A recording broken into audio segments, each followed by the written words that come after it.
We got Dave and Devin as well on that same card. I think it suits Devin's favor considering it's 6 round super match. So I definitely see Devin cracking Dave's wrist back at some point and winning the match. That's how I think it'll go.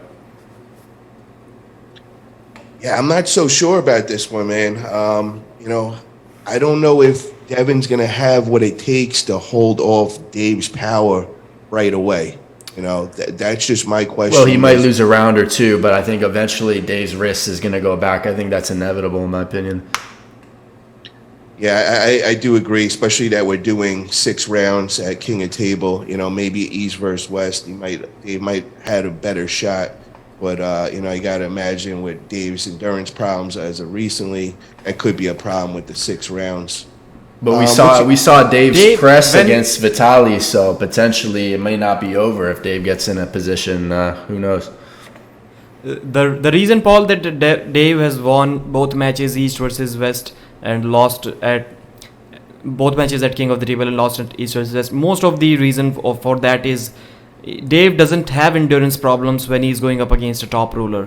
It's when some guys switch from a top roll to a hook, that's when he kind of gets tired.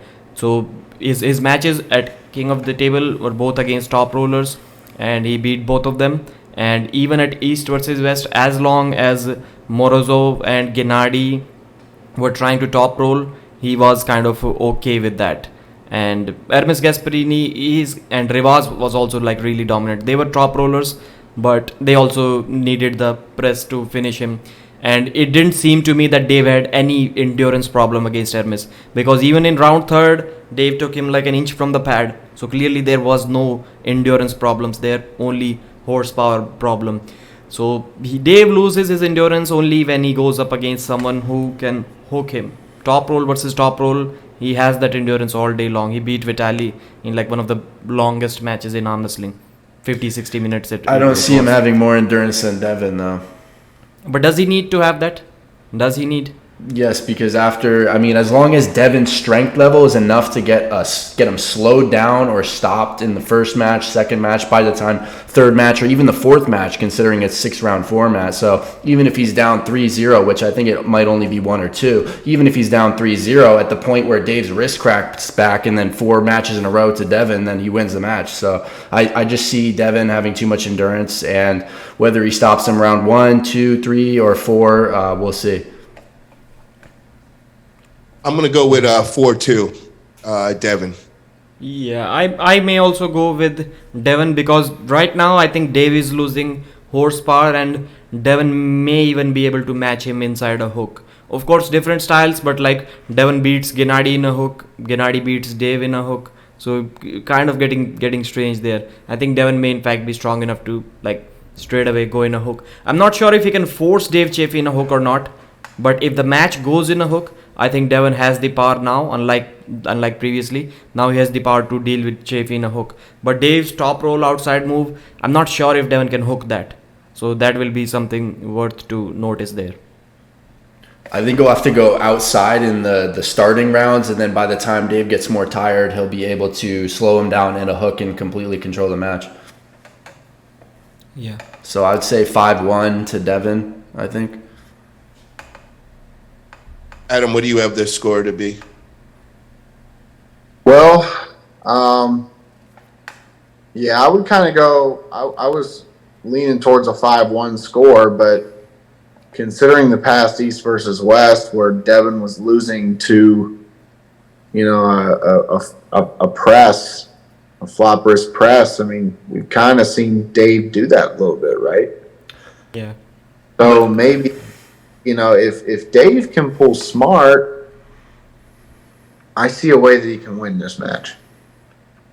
I do. I mean, if he can take what's given to him, and two, I mean, how much advantage is going to be gained in the setup, and how manipulative are the athletes going to be able to be with the referee?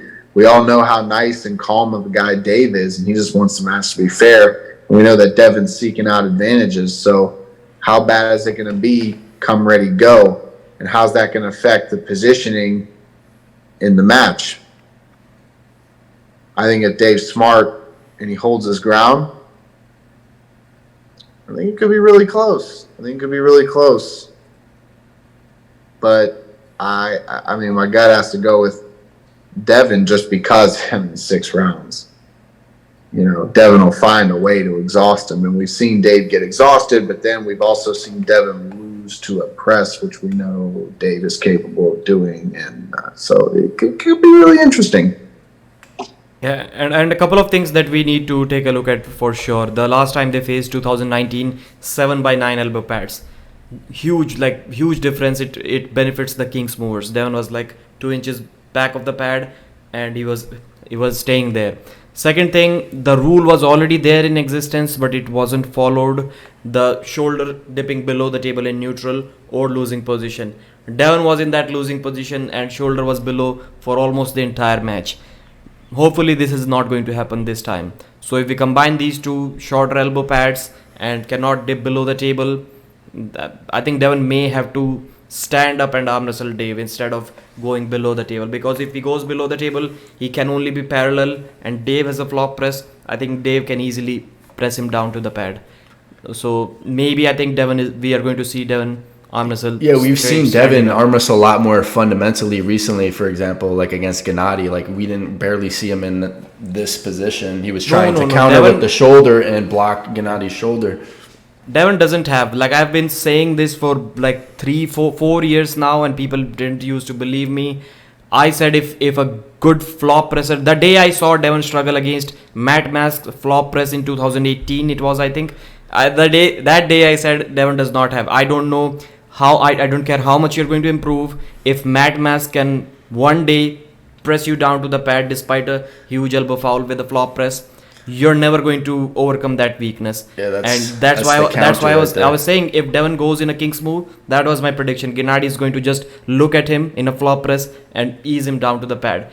Devon cannot deal with that level of flop press. That's why he didn't even think about it. Even though when he knew that he can lose this match, he didn't even think about going in a flop press, because when that shoulder is coming, Devon does not have anything for that. Like, why didn't he go in a King's move against Jerry? Michael can hold Jerry there in a King's move, and John Brezink was able to hold Jerry there, so it isn't impossible.